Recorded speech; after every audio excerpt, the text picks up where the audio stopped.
Hi folks, welcome to Let's Go Car Cruising. My name's Mark and I'm a certified car nut.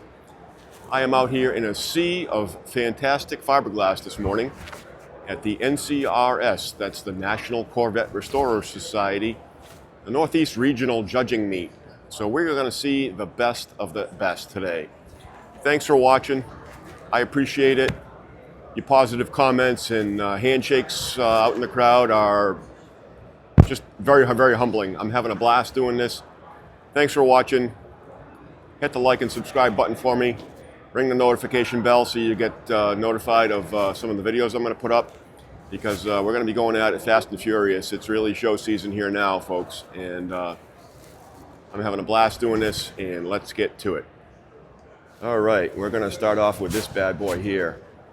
This is it's a 1966 L88. That's correct. I said 1966.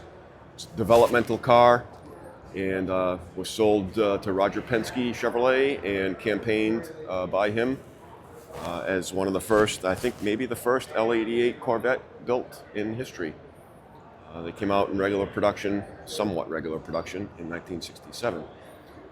Beautifully restored and owned by Kevin McKay, Corvette Repair.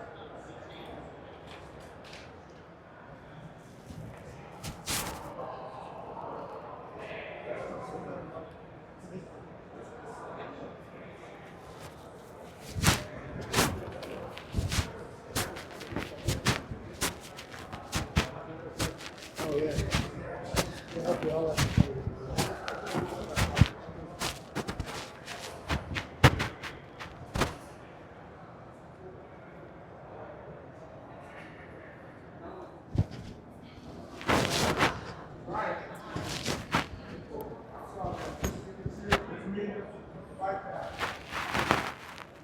Another 66 Corvette race car.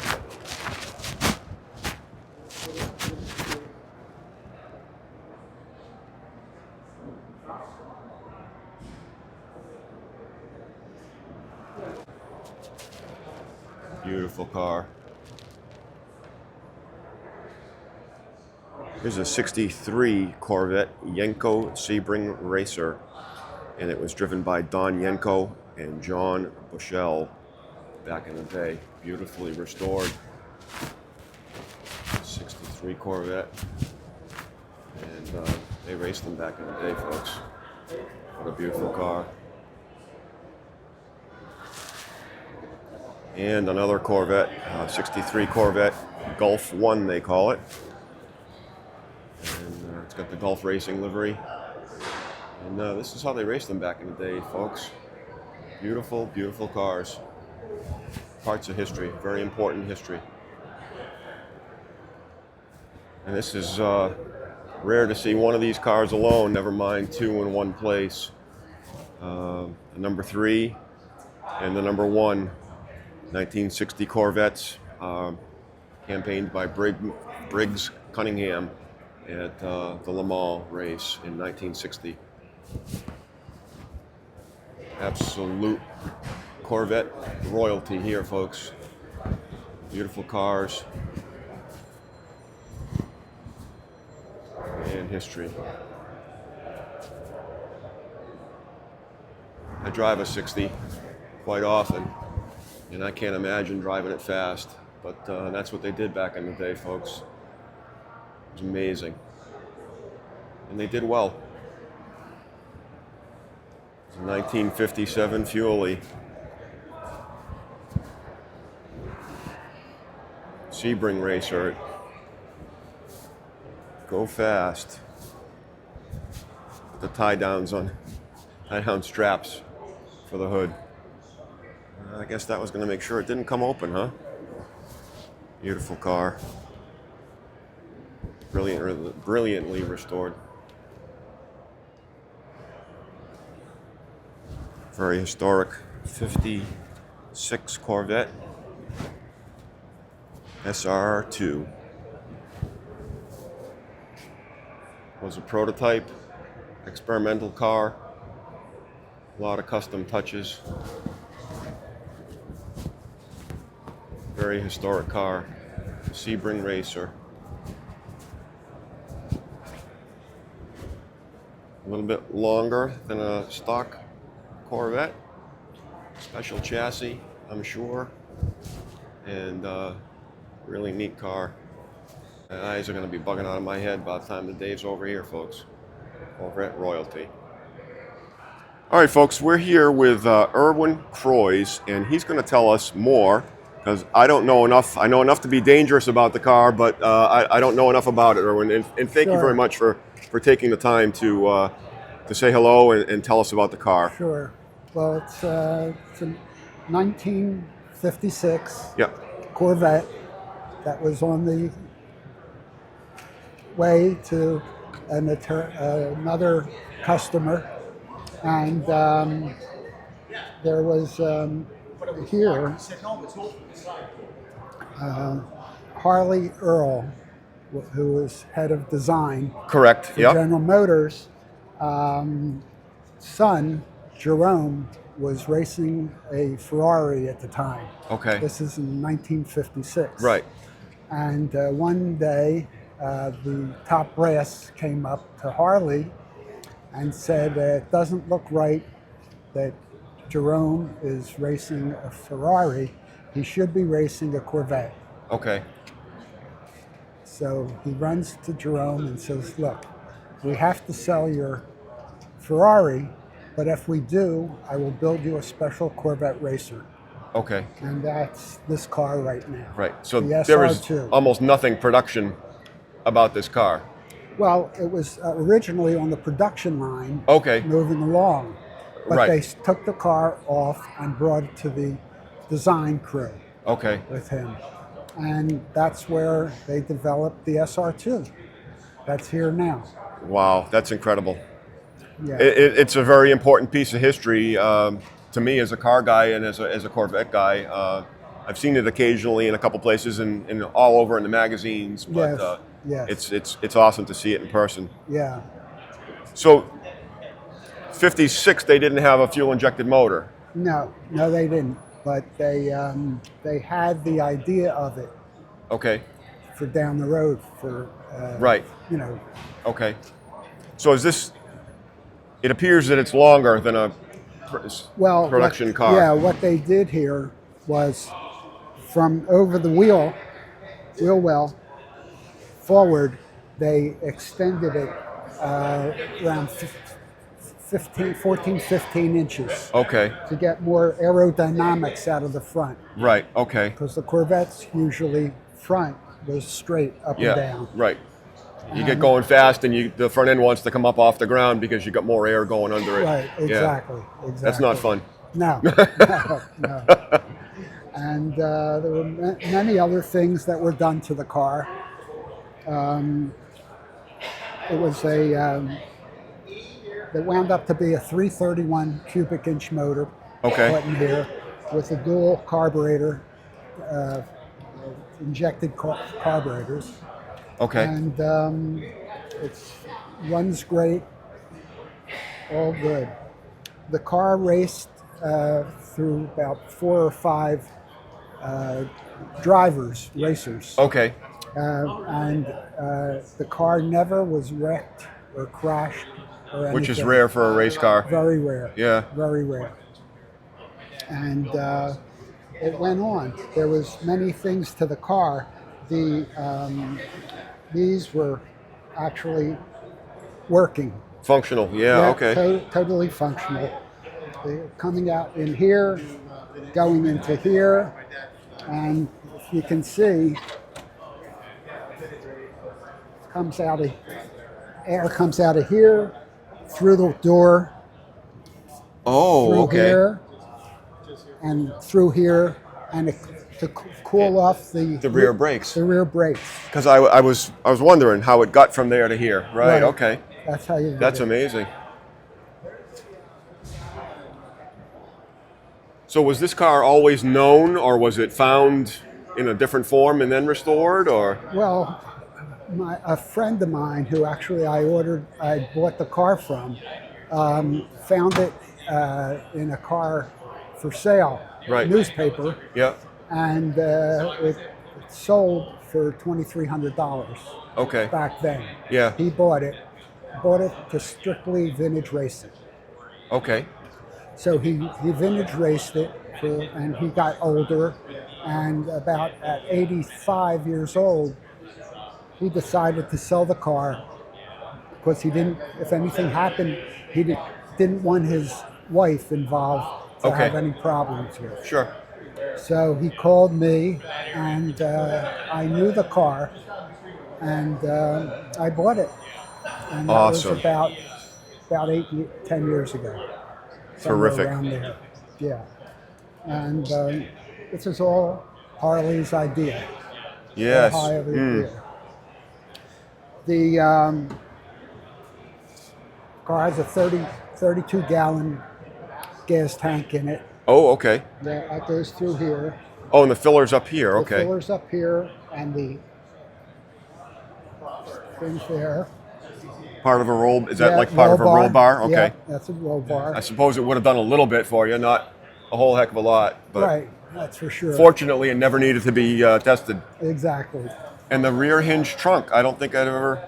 Well, it would... It couldn't open that way. Right. It would hit this. So that's how they did it. And you can see it's all hand-laid fiberglass. The whole fiberglass car is all handmade. Wow. And that was it.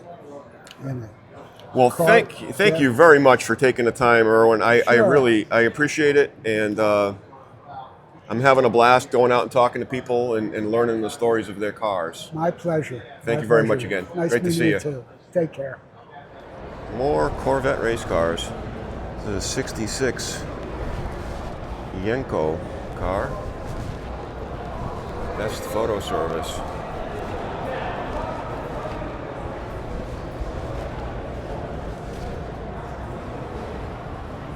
No radio. Don't need one. There's your sound enjoyment right there. Beautiful car.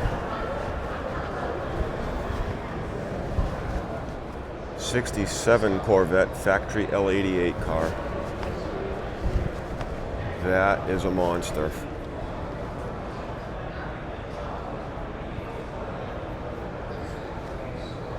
Cut down windshield, roll bar.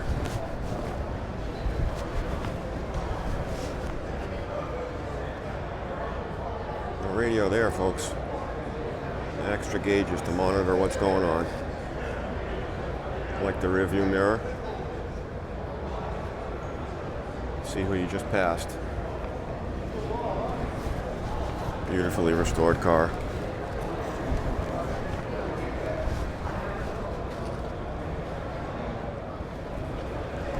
'68 Corvette L88.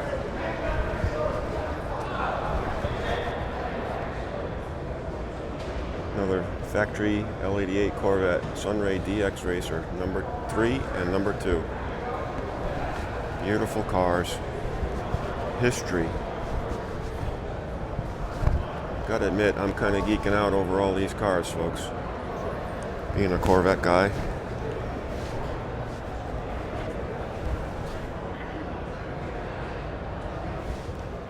'67s. Got a whole row of them here, as far as the eye can see, folks. All different shapes, colors, and sizes. Oh, pardon me. They're all the same size, but coupes and convertibles. 67s and 67s and 67s. It's the best of the best here, folks. Doesn't get any better than this. Find yourself an NCRS judging meet and come visit, because there's plenty of room to walk around. Don't touch anything. Be respectful. But owners love to tell their stories and talk about their cars if you can find them. The judge is working on this 63 split window coupe with a Fuelie in it. And they are checking it for authenticity, accuracy of restoration, fit and finish, all that sort of stuff.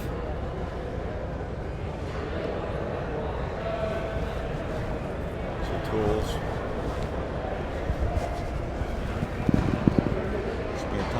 out of it. Beautiful car.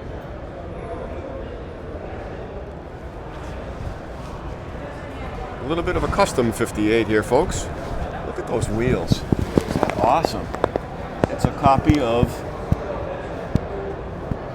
the later C1 hubcap.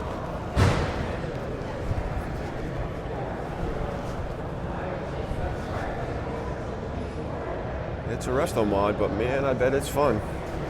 Wow. 58 with the louvered hood and the trunk spears in gleaming chrome. Absolutely beautiful.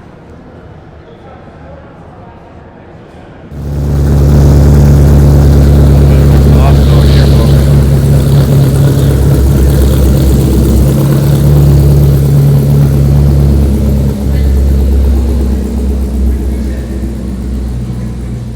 And we're seeing this beautiful blue 61 again. Just talked to the owner, and he's here being judged. He'll be judged tomorrow, so good luck to him. Beautiful car. All right, folks, we're here with David, and he's going to tell us about his 1958 Corvette. And David, that is absolutely stunning. What is the color called? Well, the color this year they call it silver blue. Okay. And the silver insert is called Inca Silver. Okay. This particular car I bought in 1979. Really? Okay. I beat the heck out of it for 20 years or so, and then decided As people did. Yeah, it was fun. Yeah. And I would restore it, and I spent over 20 years restoring it, and I had the paint done at a local Ron's Auto Restoration, and he just finished it. So just before the show, so there's no scratches yet. It's fresh. Yeah, we'll get some before we load it in the trailer. It's the best time to judge it, when it's fresh. But so I noticed the hubcaps. Now, were those because does it have big brakes or just? Yes. Oh, you're educated. You're educated. I have a 60 that Ron called me a thief when I. That's so funny. When I bought it. When I got it, it has the RPO 684, the big brake car. It was an option that was so much money. There weren't many. There were 144 made. What they did was the backing plates was screened so that it could cool the brakes. Yes. The ducting, they took it off the line, put ducting through it so that the rear brakes get wind from the front. And the actual brake pads that came on this were steel. And the drums had fins to cool. Right. But the drums would wear out before the brake pads, because in racing, they would use them. There was a movie about Ford versus Ferrari or something. Sure. In a scene going around, he said the brakes are glowing because they used to have steel brake pads on there, and against the steel drum, right. It was pure steel to steel, which worked good for racing. When you got them hot. When you got them hot, but they had to be glowing, and then you couldn't leave them glowing too long, right? Because they could explode. But again. It has all that. But that's all they had back then.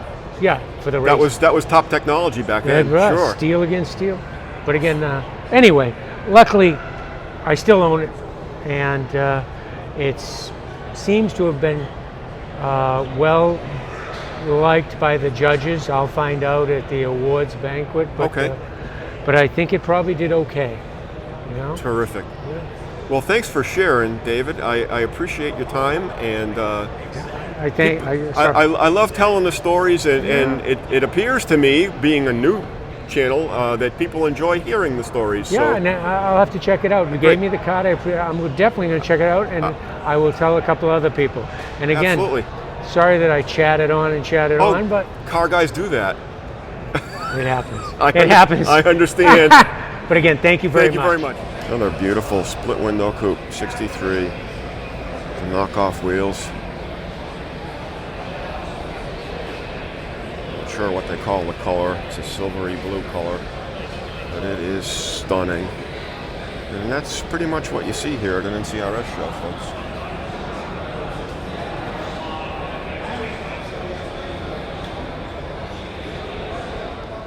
Nice little 67 big block 427 tri-power car.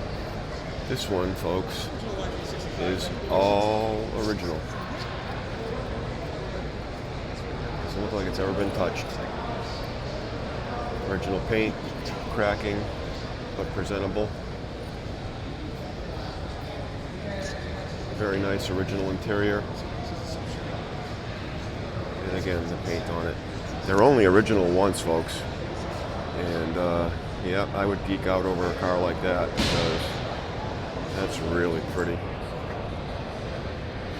It's significant that it hasn't been beaten to death and then restored. Very, very nice car. All right, here, folks, we're here with Phil, and he's going to tell us the specifics of a bow tie car. What do we got here, Phil? This is a 1979 Corvette. It is among the last of the third generation Corvettes. They built the third generation Corvettes from 68 through 82. Okay. And so this is a 79, it's toward the back end. This car is a car that I purchased new in 1979, and I've had it for, I don't know, do the math. It's Right, a long time. right, yeah. And I got involved in NCRS in 2015, and through the encouragement of a good friend who was a master judge of 1965 models, Okay. got me involved in the hobby, encouraged me to have the car judged, and it received a chapter top flight award. And in order to get a top flight award, they judged the car on 4 categories: exterior, interior, chassis, and mechanical. Okay. And you have to score 94.5% in judging Okay. in order to achieve top flight. Less than that, it's second flight and so Sure, forth and okay. so on. So you get a blue ribbon if you Okay. achieve top flight. So this car achieved a chapter top flight. And the different meets are chapter, which is local level, Right. and then regional, and we're here at a regional.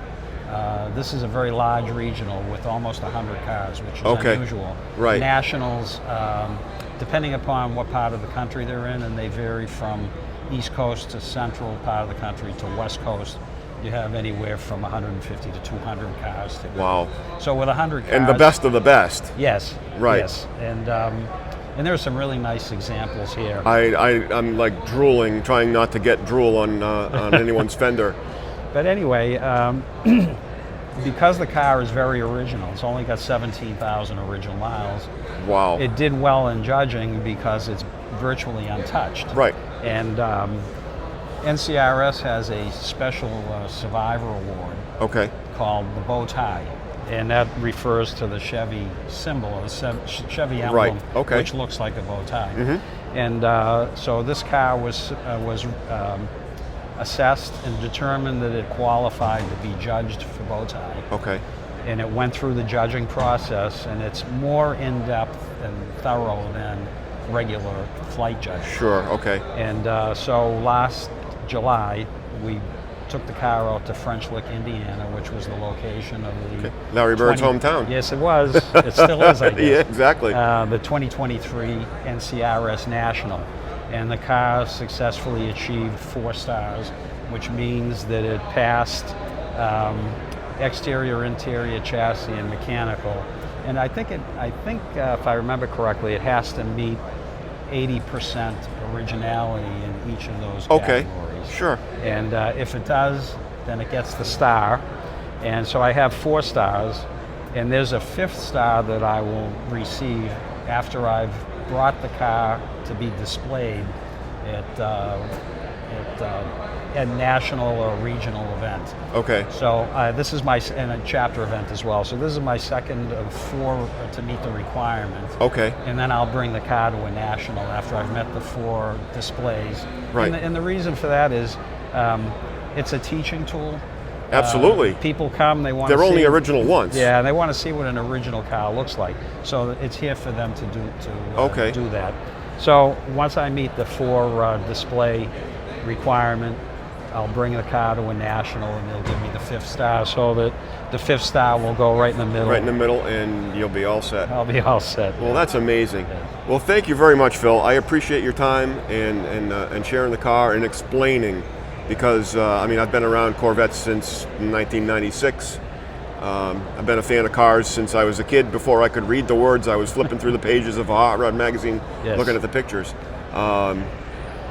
So Corvettes are my first love, but I like anything with wheels that goes fast and makes noise and is fun. So good luck with the rest of your journey, and go get that 5th star. Thank you very much. Thank you. Appreciate the opportunity to chat. All right, folks, we're here with Bill, and I told him I don't normally feature new cars, but this is not just a new car, folks. This is the Mac Daddy, and tell us about the car, Bill. So it's a 2024 Z06 convertible, hardtop convertible they call it. Because coupes are for chickens. Well, with coupes Sorry, you can see coupe the guys. motor. Yeah. But with this you can't. I just like the wind in my hair and the top down. Absolutely. Love it. But So- it's 670 horsepower, flat plane crank. It is an extremely loud car all the time. I go to a lot of local car shows and cruise nights and such, and I saw, I think it was last year, I saw one pull in, but it looked like a red C8 because I wasn't really up close and couldn't notice the physical differences, and there are some. But when it went by me, I'm like, ooh, that doesn't sound like a regular C8. No, they have a very unique sound to it. Yes. I mean, and he was just idling through the parking lot to find a place to park. So I live in a street. There's only 17 houses on 19 acres of land. Sure. So my neighbor's a half acre away. I put this in stealth mode when I put it in the garage at night. So when I start it first thing in the morning, I don't wake them up. It is loud. Wow, that's cool. Yeah.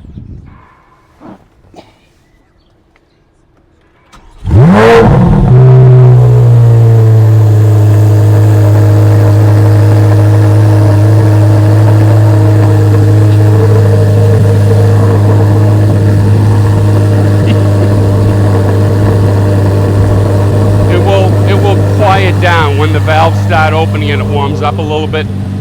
Starting to see. So that's tolerable. That's nice. But when that first blast in the morning, that's why I put it in stealth mode. Oh yeah, you can barely hear it now. Yeah. Yep. But give it some gas. Oh yeah. Oh yeah. I can't wait till it breaks in and I can put it in manual mode. Okay. And I get 8,600 RPM tack. Right now it's limited to 4,500 RPMs. But that's awesome. So tell me some of the, I know some of the differences, but share with us but some the difference between the Z06 and the Stingray? Sure. So the Z06 and the new E-Ray are very similar body style. I saw one of those last weekend. 3.8 inches wider than the Stingray, I believe. Okay. And, but the E-Ray obviously has all-wheel drive. This does not. The exhaust exit in the center. On the Stingrays, they exhaust and exits on the exits, left and right. But this is in the center. And everybody told me I had to get black tips, and I know because that's the motor. I love the chrome tips. That's the only chrome on the car. So this is hypersonic gray with an adrenaline red interior. Pretty colors. Thank you. What a nice combination. And I put all the insignia in red, and then the red line wheels and the red calipers. So just to bring it up a little bit. So were you able to order it and spec it out the way you wanted? Yes, I spec it exactly as I wanted it. And it's amazing the combinations that the options that you can change. I think there's 200 and something combinations. Wow. Wow. Something like that. That's amazing. So until the day I placed the allocation, this was Riptide Blue with all the red. And then I said to myself, I'm going to keep this car forever. I said, I can't look at blue-red for the rest of my life. So I have to get something that, as I get older and more crotchety than I am currently, I can deal with it. So I really like the color combination. It is. It's a pretty car. Yeah. I appreciate that. Thank you problem. very much for taking it. All right, folks, we're here with Toby, and he's going to tell us about the 60 Corvette. And like I said, Toby, I got one at home, but it is nowhere near this condition. And I really like this. And tell us about the color. They call it a Cascade Green. Okay. It was a low production color for 1960. I believe there was only about 400 produced that color. Okay. So it's rare. It is rare. It's a rare color. You don't see it very often. What a pretty color, because they're all red. A lot of reds, a lot of blacks, a lot of whites. They were the most popular. Right, There was like 10,000 Corvettes made in 1960 that year, but this is a low production. This and fawn beige are the lowest production colors. Both pretty colors too. I don't understand why people weren't popular, but anyway, okay. So you're here for judging, and how did you do? I did well. We all start with 4,500 points. I scored, my percentage was a 98.2, okay, which is very good. I'm going to go home, get ready for a national convention, which is going on in Hampton, Virginia in August. Okay. I'm going to try and do some corrections and make it a little bit better, and hopefully I'm going to be awarded my Duntov Award. That's awesome. Well, good luck on that. That's terrific. So how long have you owned the car? Bought the car from elderly people in Daytona Beach, Florida in 2014. Okay. It was kind of a what we call a basket case. It needed a complete restoration. Okay. We did a complete restoration, took us almost 5 years to do. Okay. Me and 2 other gentlemen that work for me. We try to work on it every Tuesday night, unless it's a holiday. Right. My wife cooks us a nice meal, and we just keep working on it, making it better. Oh my God. And yeah, it's I would say it's there because it's awesome. So 270 horse. 270 horse, yep, dual carburetor. This is an early one. This was a 74th off the assembly line for the 1960 model year. So it has a regular radiator, which most 1960s with a high horsepower have a big aluminum radiator. Okay. This was they basically just used parts that were left over from 1959 onto the early 1960s. Which was the case with most manufacturers. Sure, they didn't waste anything. No, they didn't build show cars. Yep. They were just a car back then. Right. You know? Yeah. So, but yeah, it's completely restored. We've driven it about 300 miles since restoration. We finished it in early 2022. Okay. We started on it in 2018. It's a lot of work. It takes a lot of time. You got to have a lot of patience. A lot of patience. So. Well, it's beautiful, Toby. Thank you very much for taking the time to talk about it and sharing it. And, thank you. Good luck in future chasing the Duntov Award, because I know that's a major league accomplishment. So good luck to you, and have a great time. Thank you. Amazing cars here, folks. I'm glad I came out to this one. Not really publicized real well. I don't know if they're really looking for the general public to come in here, but paid the admittance fee and came right in. So I'm going to walk around and I'm going to show some cars and learn some stories from some other people, because that's what it's about. All these cars have stories.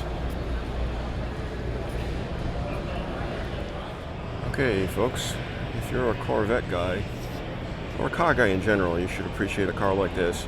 This is a 1953 Corvette. First year, one of 300 made.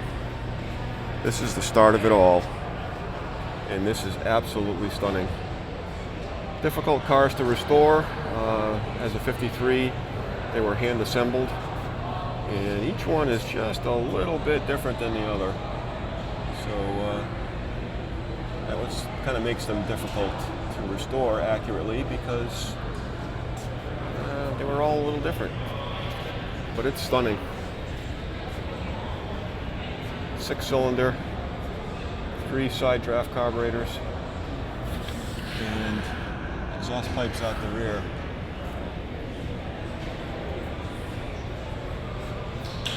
I guess they would call that as close to royalty as you can get.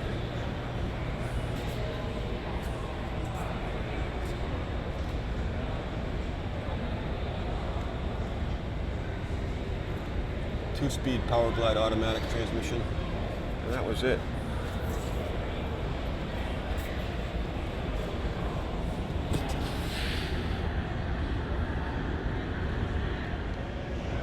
And what we have here is a 1996 Grand Sport Coupe. Had the high output LT4 motor, 330 horsepower, factory rated, and all of them had 6 speeds. They made 810 coupes and 190 convertibles, and very, very few options. You could get a red interior or a black interior, run flat tires, I believe, and select ride. And they had the red hash marks on one side. Pretty car, and they go like a bear. I guess they're now old enough to be NCRS judged. I guess that means we're all getting old. Okay, well, worst things could happen. All right, folks, we're here with Jim, and Jim's going to tell us about this really sharp white Corvette, and it's a 55, right? 1955. Pretty historically significant car. That's kind of when they put the V8 in it finally, and it pretty much saved the brand, didn't it? First year for the V8, 265. Yeah, they were getting ready to scrap the Corvette until they put Zora on it, and he put some horsepower in them in 56. And brought them right to life. Went racing. And the rest, Daytona. as the rest they say, is history. Set the 150 mile an hour speed record there on the sand. Okay. But this car was shipped to Belgium in 1955. Really? And Did someone buy it here, or did Chevrolet? I don't know that. Okay. It's got a tag on it. You could film that tag Sure. on the right inner fender. It says General Motors Continental Antwerp. And so Okay. it was shipped to Belgium, and it spent until 1980 in Europe. Okay. Belgium and Sweden, France, Germany. Really? And it left Germany with a armed force fellow that was in the Canadian Armed Force based in Germany, and he bought it from a backlot of a museum in France, and shipped it home in 1980.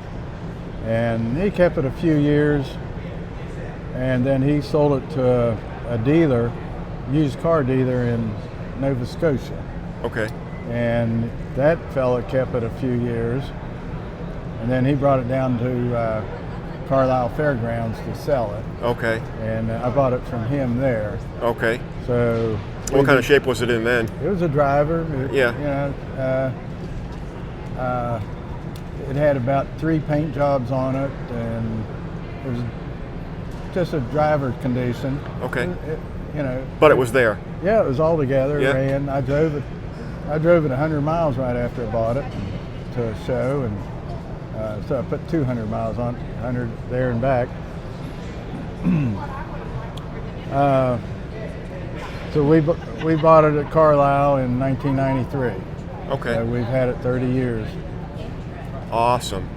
And it's impressive to me that the history is known on the car as well, and that's important. So we can teach others the history of the cars. That's awesome. So you restored it. I restored it. I didn't spray the paint, but I did all the hard work. Okay. You know, taking the paint off, prepping the body, sanding, scraping, body off, did the chassis, hired the engine work done, transmission work done, put it all back together in 1995, and had it repainted again in 2015. Okay. So everything else was done in 1995, 96, 97. And So what are you here having it judged for at this event? we did a performance verification test. Okay, and that's part of the Duntov Award? Okay. Yes, Okay. that's the second step of the Duntov. Now the third step, we have to go to the National Convention in Hampton Roads, Virginia in August, Okay. and do a flight judging, and we have to score 97% or better. And then if we do that, that awards us the Duntov Mark of Excellence. That's awesome, and that's an honor, a very, very big honor in the Corvette world. Yeah. Well, awesome. Well, thanks for taking the time, Jim. I appreciate it, and I'm new at this YouTube thing, and I'm having a blast doing it, and I think people enjoy the stories, the history. I know I do. I'm having a blast doing it, and it seems as though people enjoy watching, so I'm having a ball while I'm doing it, and I appreciate your time, and good luck to you on. Thank you. Good luck to you on your chase for the Duntov Award. Good, thank you. Thank you. So tanker means a big gas tank, 36-gallon fuel cell, or fuel tank in the back of the car. And I'm going to the wrong side of it here.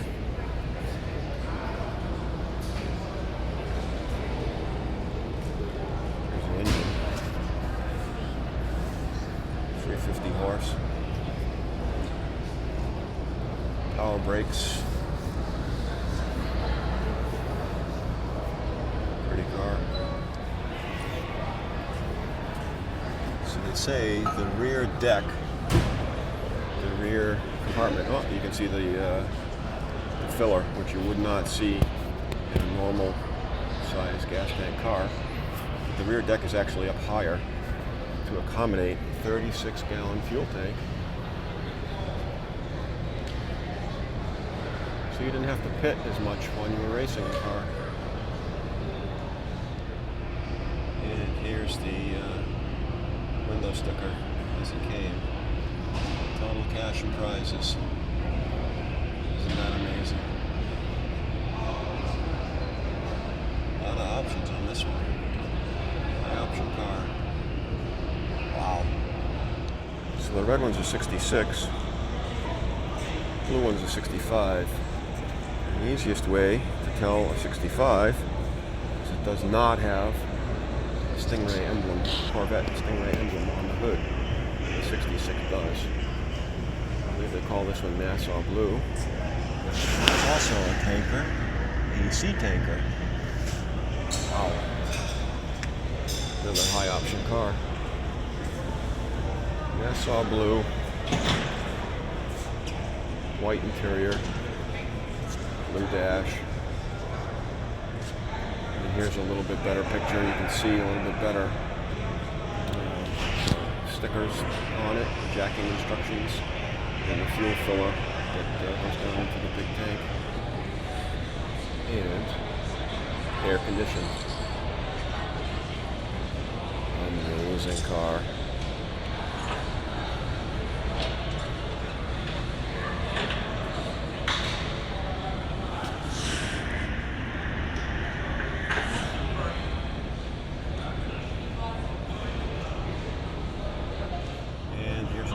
Sticker. A lot of options.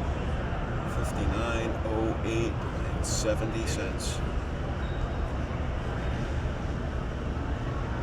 That was a lot of money back in 1965, folks. For a two-seat car that you couldn't put the whole family in.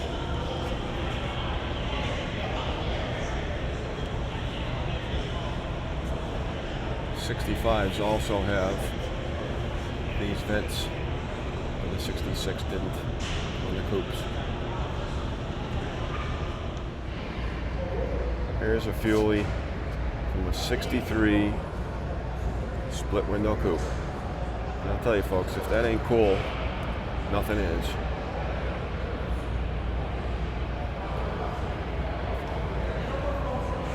White with a red interior. All the spare parts. The jack. And the jack is obscene money. Don't try to buy one if you don't have one, because they are crazy. But if you're going to have it, you're going to have it to make the car complete. Gorgeous red interior. That really pops on a white car.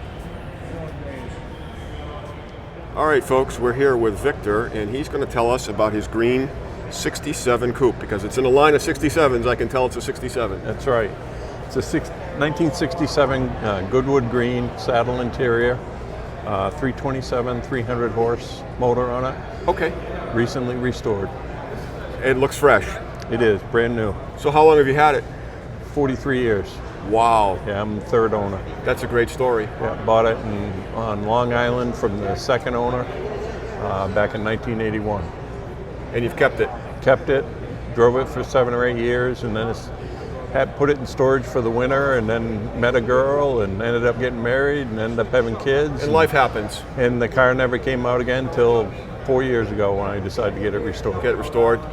Well, it's awesome. So you're here judging for what For level? top flight. Top flight judging? Yeah. Did they judge you already? They've done the interior only. They're just Okay. starting the exterior. And It's they a still long gotta do the process. other. It is. Yeah. Lot of points. You know, a lot of points to look at. So you must not drive it a whole lot now. No, I haven't driven.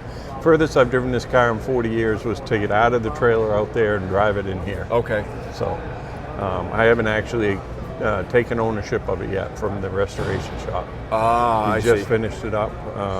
And Where'd you then have it done? Ron's Auto Restorations. in Okay. Fitchburg, I know Mass. Ron well. Yes. Yep. Ron Bunnell. I've known Ron well since I bought he was a sponsor of the Corvette Club I joined back in '97. Yep. When I first bought the '93. Great guy. Yes. Yeah. Top-notch guy. Yep. Awesome guy. Well, I'm sure it'll do well if Ron had his hands on it. It It will was do judged well. back last fall in a regional or a local meet, and it scored 99.1. It was the top scored car at the meet. So, Okay. And you're from New you're from Hampshire. New Hampshire. Okay. I was just up at the Gate City show okay. over the weekend, Yeah.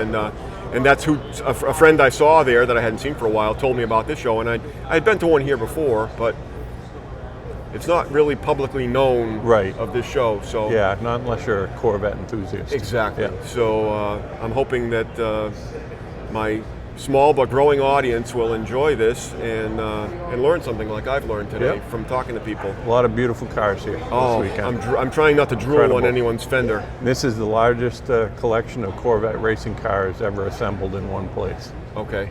here this Wow. year. So what Pretty led you amazing. back to when you bought it? What led you to this one? I actually bought a 1968 to start out. Paid $3,900 for it. Somebody ran an intersection. I T-boned them, and the insurance company gave me $7,000 for that car. So Okay. I bought a '63 convertible for $5,000. 6 months later, a kid at college decided he needed it more than me and paid me double what I paid for it. Okay. And then I ratcheted that up and bought this one. So you could say it cost me $3,900 originally. That's not a bad thing. That's not a bad thing. Yeah. Well, again, Vic, thanks for taking the time. I appreciate it, and enjoy the car. And good luck with the rest of the judging. I'm Thanks, sure you'll do appreciate real it. well. Thank you. Yep. More Stinger hoods on 67s.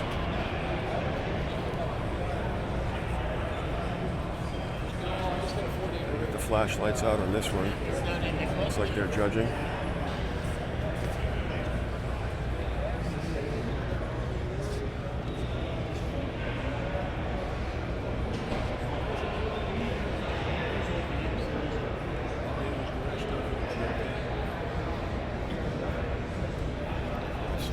All right, folks, that's a wrap here for the NCRS Judging Northeast Regional meet up in Marlboro, Massachusetts.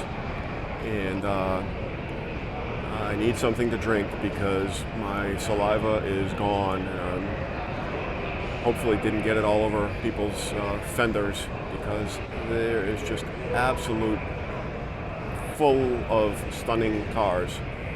And I'm stuttering a little bit because I'm in awe of all these cars. Thanks for watching, folks. Once again, click the like and subscribe button for me. Help the channel grow. I really appreciate all the support, all the positive comments. It's heartwarming. It really is. I'm having a blast doing what I'm doing, but to know other people enjoy it is really cool. So thanks again for watching. Check out some of the other videos on the channel. I've got some unique cars, and hey, even ring the notification bell because I'm going to be going fast and furious on it as the show season ramps up here in New England. And we're going to try to get out and see some really unique, rare cars, important cars, and cars with stories, because that's what it's all about. So get out and cruise them, have a good time, and let's go car cruising.